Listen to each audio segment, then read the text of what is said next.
శ్రీశైలం నుంచి నాగార్జున సాగర్ నుంచి పులిచింతల నుంచి కనీసం 60-70 టీఎంసీల నీళ్లను అక్కడ నుంచి తగ్గించి అక్కడ వాటర్ ఫ్లడ్ కుషన్ ఏర్పాటు చేసుకోవాలి. అక్కడ వాటర్ ఫ్లడ్ కుషన్ ఏర్పాటు చేయకపోవడం వల్ల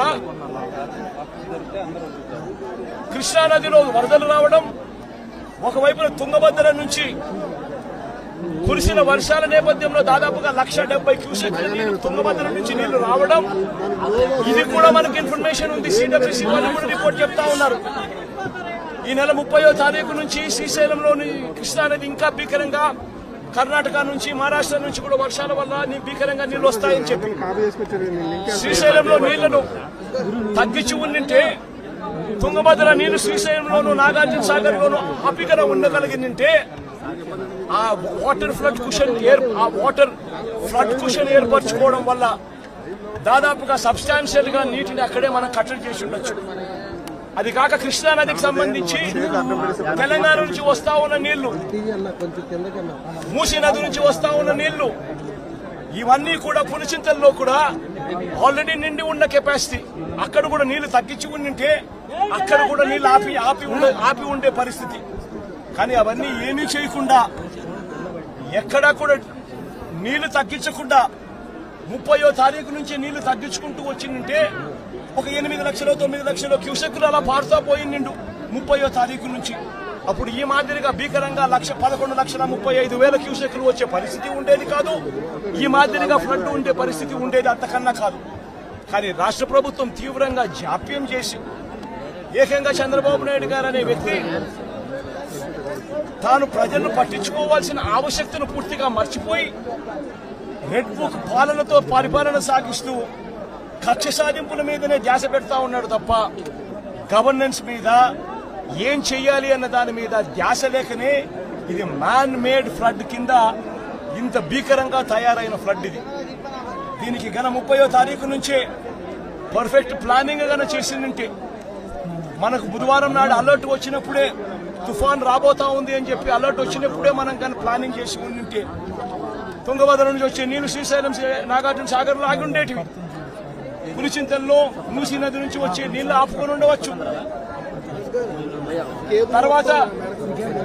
తర్వాత ఉపనదుల నుంచి వచ్చే నీళ్లు ఏదైతే ఉందో ఆ ఉపనదుల నుంచి వచ్చే నీళ్లు పారినా కూడా ఇంత తీవ్రమైన డ్యామేజ్ ఎక్కడా కూడా ఉండే పరిస్థితి కూడా ఎక్కడా ఉండదు.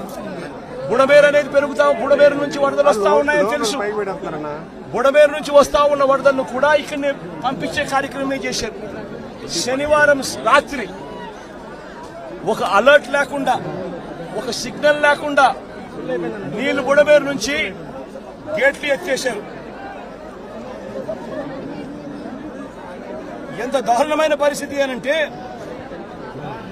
వలగలేరు హెడ్ రెగ్యులేటర్ కు సంబంధించిన లాకులను 11 లాకులను శనివారం రాత్రి అర్ధరాత్రి దాటిన తర్వాత ఎత్తారు. అలర్ట్ లేదు. ఇక్కడ ఈ ప్రాంతంలో ఉన్న ప్రజలకు కనీసం చెప్పడం లేదు. ఎత్తేసినారు. ఎందుకు ఎత్తినారు? చంద్రబాబు నాయుడు గారు ఉన్న ఇల్లు, కరకట్టు మీద ఉన్న ఇళ్లకు ఆ ఇంటికి సంబంధించిన ఆ నీళ్లు పోకుండా రక్షించుకునే దానికోసం విజయవాడలోని ఈ ప్రాంతాన్నంతా కూడా నీటిమయం చేశారు చంద్రబాబు నాయుడు గారు. నేను అడుగుతా ఉన్న ప్రతి ప్రశ్న కూడా లాజికల్ గా అడుగుతా ఉన్నాను. ఎవరైనా కానీ సమాధానం చెప్పాలనుకుంటే మొట్టమొదటిగా ప్రజలకు క్షమాపణ చెప్పి ఆ తర్వాత ఈ ప్రజలకు ఏం చేయబోతున్నాము అన్న మాటలు కూడా చెప్పి ఆ తర్వాతనే సమాధానం చెప్పాలని చెప్పి చంద్రబాబు నాయుడు గారిని గట్టిగా కూడా కోరుతా ఉన్నాయి. ఇప్పటికి కూడా రిలీఫ్ క్యాంపులు లేవు. నిన్నటి దాకా కూడా ఎన్ని రిలీఫ్ క్యాంపులు పెట్టారు అని చెప్పి అడిగితే 6 రిలీఫ్ క్యాంపులు మాత్రమే ఉన్నాయని చెప్తా ఉన్నారు. లక్షల మంది ఈరోజు నీట మునిగి ఉన్నారు. 6 రిలీఫ్ క్యాంపులు ఏ మూలకు సరిపోతాయో కూడా తెలియడం లేదు. ఎక్కడ ఉన్నాయో కూడా తెలియని పరిస్థితిలో ఈరోజు ప్రజలంతా కూడా ఎక్కడికి పోవాలో తెలియవు. ఎన్ని క్యాంపులు క్యాంప్ ఎక్కడ ఉందో కూడా, ఏర్పాటు ఎక్కడ అయిందో కూడా తెలియని పరిస్థితిలో ఈరోజు ప్రజలంతా కూడా ఉన్నారు. ఇంతటి దారుణమైన మేనేజ్మెంట్ బహుశా ఏ ముఖ్యమంత్రి ఎప్పుడు కూడా, బహుశా ఏ హయాంలో కూడా ఎప్పుడు జరిగి ఉండదు. ఆలోచన చేయమని అడుగుతా ఉన్నా. ఈరోజు చెప్తా ఉన్న ఈ 11,30,30,000 క్యూసెక్కుల గురించి ఏదైతే మాట్లాడుతా ఉన్నామో, ఈ 11,30,000 క్యూసెక్కులకు సంబంధించి మొదట ఇది రావడం ఇదేమి కొత్తేమీ కాదు. ఇటువంటిదే 1903లో 11,90,000 క్యూసెక్కులు వచ్చింది. 2009లో కూడా 11,10,000 క్యూసెక్కులు వచ్చింది. మా హయాంలో కూడా 2019, 2020, 2021, 2022లో కూడా ఇలాంటి వరదలే, ఇలాంటి రెయిన్ఫాలే నమోదు కూడా అయింది. కానీ ఇలాంటి రెయిన్ఫాల్ నమోదైనా కూడా మా హయాంలో ఎప్పుడు కూడా ఈ మాదిరిగా 11 లక్షల క్యూసెక్కులకు చేరడము, దానివల్ల ప్రజలందరూ అచలాకుతలమైన పరిస్థితులు రావడం ఎప్పుడూ జరగలేదు. 2021లో శ్రీశైలం నుంచి దిగువకు 8 లక్షల క్యూసెక్కులు, శ్రీశైలం దిగువకు 8 లక్షల క్యూసెక్కులు 2021లో కిందికి వదలడం జరిగింది. దిగువ పులిచింతల్లోకి మూసీ నది నుంచి 1,50,000 క్యూసెక్కులు రావడం జరిగింది.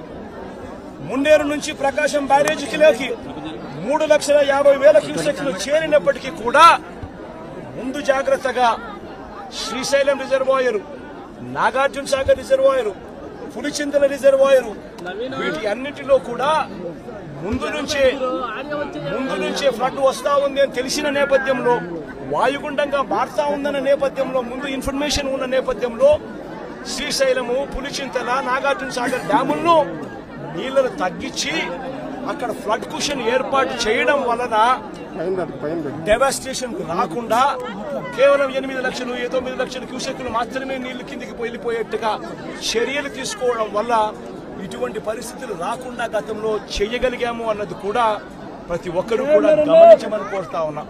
ఇంతటి మ్యాన్ మేడ్ ఫ్లడ్ ను క్రియేట్ చేసినందుకు చంద్రబాబు నాయుడు మొట్టమొదటిగా ప్రజలకు క్షమాపణ చెప్పాలి. క్షమాపణ చెప్పి కనీసం వీళ్ళకందరికి కనీసం బేసిక్ ఫెసిలిటీస్ లేవు, తినేదానికి తిండి లేదు, తాగేదానికి నీళ్లు లేవు, రిలీఫ్ క్యాంపులు లేవు, రూపాయి డబ్బు ఇవ్వలేదు. వీళ్ళందరూ ఎలా బతకాలని చెప్పి అడుగుతా ఉన్నారు. చంద్రబాబు నాయుడు ఇక్కడికి వచ్చి క్షమాపణ చెప్పి సమాధానం చెప్పాలని కూడా అడుగుతా ఉన్నారు.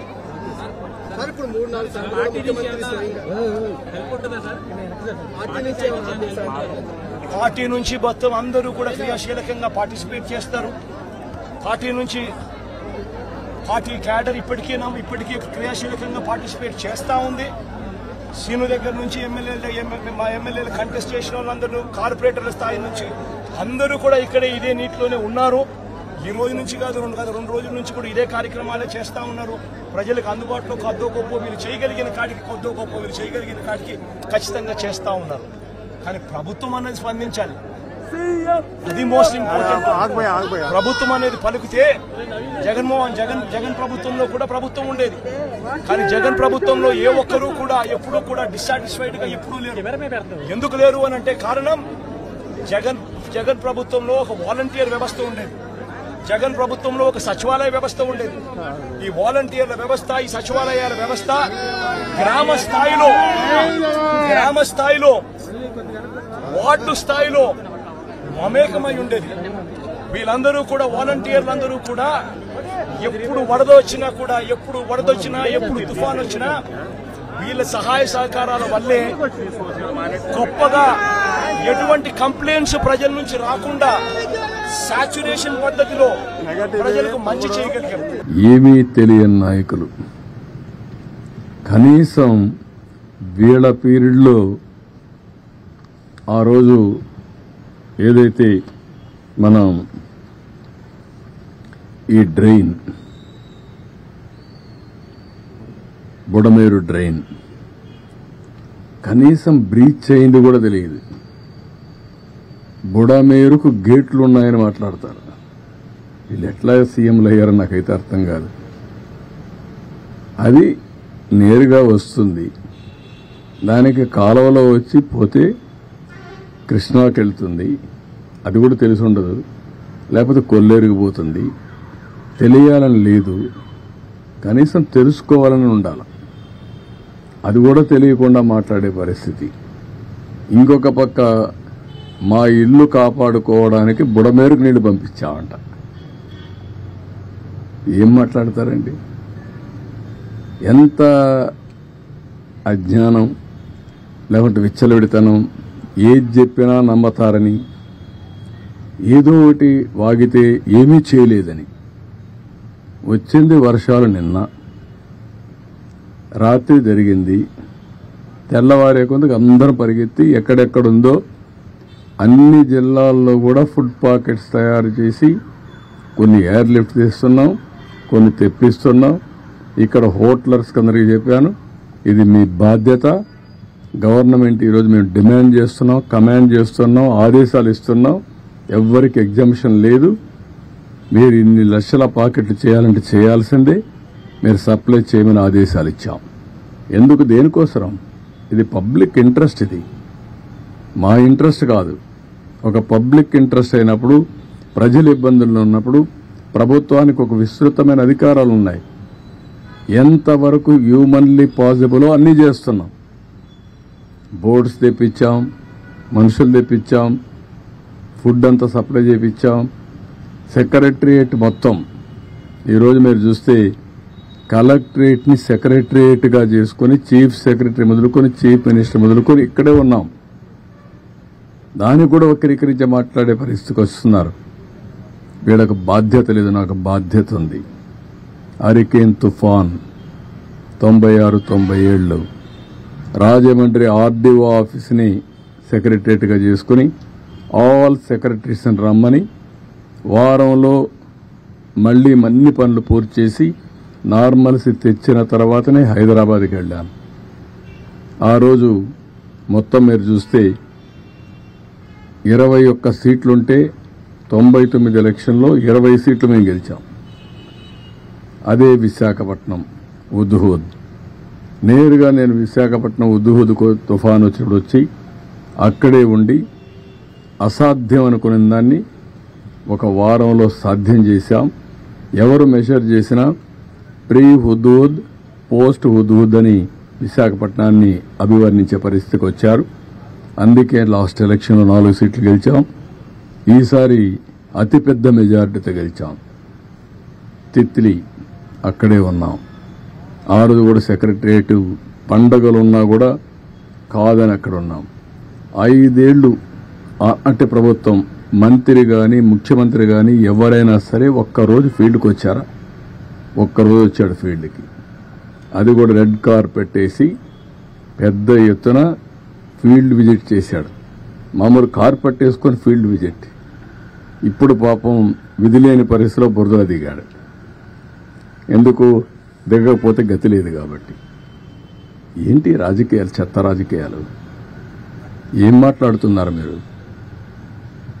మీరు మాకు తుఫాన్ గురించి, సైక్లోన్ గురించి, డిజాస్టర్ గురించి మాట్లాడే పరిస్థితి మీకుందా?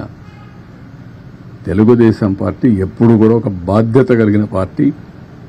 ఎవరికి ఎక్కడ కష్టమున్నా సమర్థవంతంగా, అది కూడా ఒక శ్రద్ధతో పనిచేసే పార్టీ. పేదవాడికి ఎక్కడా ఇబ్బంది లేకుండా చేయడం కోసం అన్ని విధాల ప్రయత్నం చేసే పార్టీ. దాన్ని వెకిలి చేసి మాట్లాడడం, లేకపోతే వీళ్ళ యొక్క క్రిమినల్ నేచర్, ఆ క్రిమినల్ నేచర్తో ఏం చేస్తారో తెలియదు మనకు. వాళ్లే నేరాలు చేసి ఆ నేరాలు వేరే వాళ్ళపైన వేసి తద్వారా రాజకీయ లబ్ధి పొందాలని ప్రయత్నం చేస్తారు. చాలా మందికి అనుమానం ఉంది రాష్ట్రంలో, ఏంటి ఇవన్నీ ఎట్ట జరుగుతున్నాయని.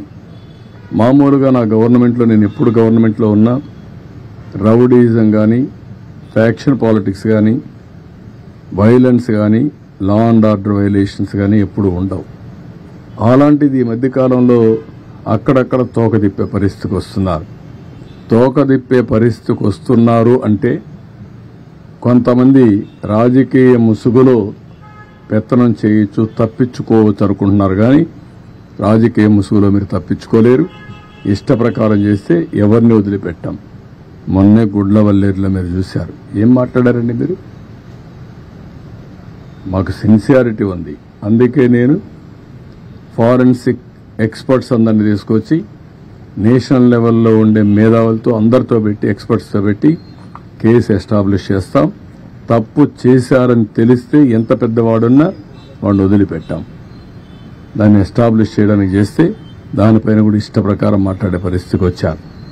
ఇవన్నీ తప్పుడు ఆరోపణలు కట్టిపెట్టండి, వాస్తవాలు మాట్లాడండి. ఏమీ తెలియకుండా బుడమేరు గేట్లు ఎత్తలేదు, ఎత్తారు అని మాట్లాడడం, లేకపోతే ముఖ్యమంత్రి గారి ఇంటికి ముంపుకు గురి కాకుండా ఏంటంటే గురి అయితే నీళ్లు వచ్చాయి, వస్తాయి, ఏమైపోతుందండి? అందరి ఇళ్లకు వచ్చాయి. మొత్తం విశాఖపట్నం సగం మునిగింది, నీళ్లు వచ్చాయి.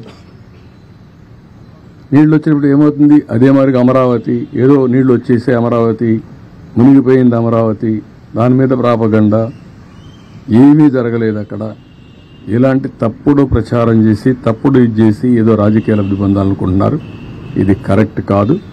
నేను ఎప్పుడూ 45 ఏళ్లు నా రాజకీయ జీవితంలో ఇంత పనికిమాలిన పార్టీని, పనికిమాలిన ప్రచారాన్ని ఎప్పుడు చూడలేదు. ఏది ఏమైనా తెలుగుదేశం పార్టీ చాలా స్పష్టంగా ఉంటాం. ఎక్కడికక్కడ ఇలాంటి తప్పుడు ప్రచారాల్ని ఖండిస్తూ ఎవరైనా సరే. ఇప్పుడు ఆపరేషన్ లేకుండానే మోకాళ్లకు ప్లాస్మా ట్రీట్మెంట్. మీ ఆర్థోపెడిక్ సమస్యలన్నిటికీ రోబోటిక్ టెక్నాలజీ ద్వారా తక్కువ ఖర్చుతో శాశ్వత పరిష్కారం. Free consultation. ప్రతి ట్రీట్మెంట్ పై 20% డిస్కౌంట్. ఈ ఆఫర్ కొద్ది రోజులు మాత్రమే. త్వరపడండి. V9 hospitals 9281465842.